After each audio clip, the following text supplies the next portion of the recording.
But today, from this text, you do have this idea that gets tossed around, and I've used it too. It's called abandonment. The divorce is okay if you've been abandoned. Well, okay, when is that? Paul seems to be pretty clear, like they're gone. But today, that argument can be used for everything up to, he just doesn't talk to me enough the way I want him to talk to me, or she, right? And so I've been emotionally abandoned, and so therefore I have a right to divorce him. Well, see, the real point here is not about a legal precedent, because he said it's not that. This is not a commandment.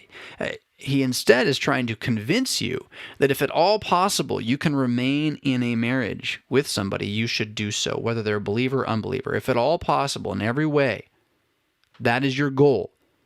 And the reason is this question that you have at the middle of the whole thing. Because of what that remaining does, I tell you, what that remaining there does to that other person, especially if they're not a Christian, which is that it makes that person holy, and it makes the children holy. Now, the question is, what does that mean? So I want to answer that, but to help with that answer, just see this part first, right? So remaining in marriage is the goal.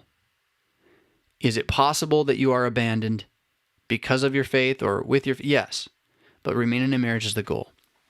When you as a Christian then are anywhere in life, baptized into Jesus, one with his body, you are holy because he is holy. You are set apart, you are unique, you are distinct from the world, you are raised from the dead. He who is in you is greater than he who is in the world. You don't stand upon the ruins and muck like someone who's despairing, but as one who sees the day which is coming. Because of that holiness imputed to you, right? Jesus Christ being it, and yet appropriated in you by faith and through faith and as faith. That holiness is local. It's proximate. It is a tangible reality that is you. And so, when you are in the house with someone who's an unbeliever, they are closer to holiness, God's holiness. They're closer to God than they would be if you were not there. Because holiness, while we receive it by faith in such a way that it does not destroy us, holiness is not a matter of faith. Holiness is a matter of God. God is holy.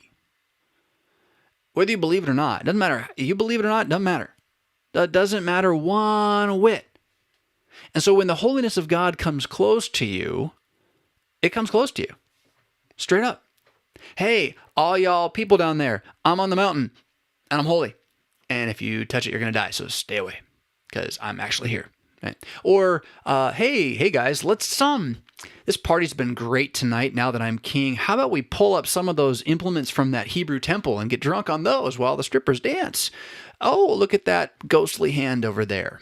Because the implements were themselves holy, right? Proximate. So, with that being the reality that now has been put into you as a stone, a living stone in the foundation, built on the foundation of the temple, which is Jesus. That means that if you're in a relationship with someone who's an unbeliever, I'm not talking about dating, by the way. Don't get married to an unbeliever if you have a choice. I'm not talking about dating. I'm talking about if you're married to someone who is an unbeliever, you being a Christian brings God into their life, is God in their life. So if you leave them because of God, God leaves them. Not only in, like, you're saying that in a sense, that's your confession to them, God's leaving you.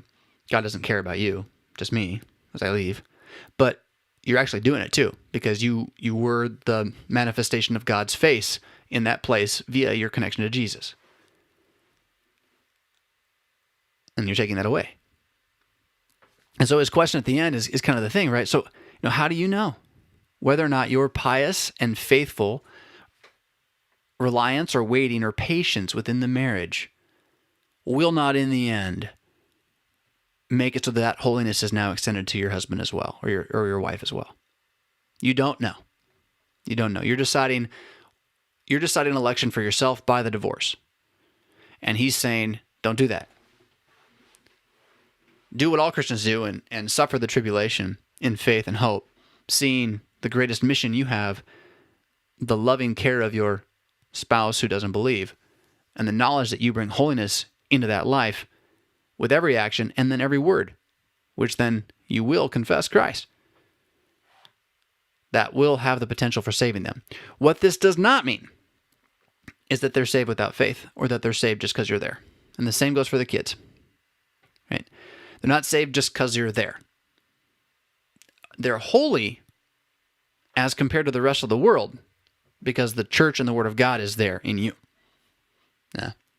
And that is the only way anyone can be brought into the church of God. More, right, is that the Word of God comes through us to them.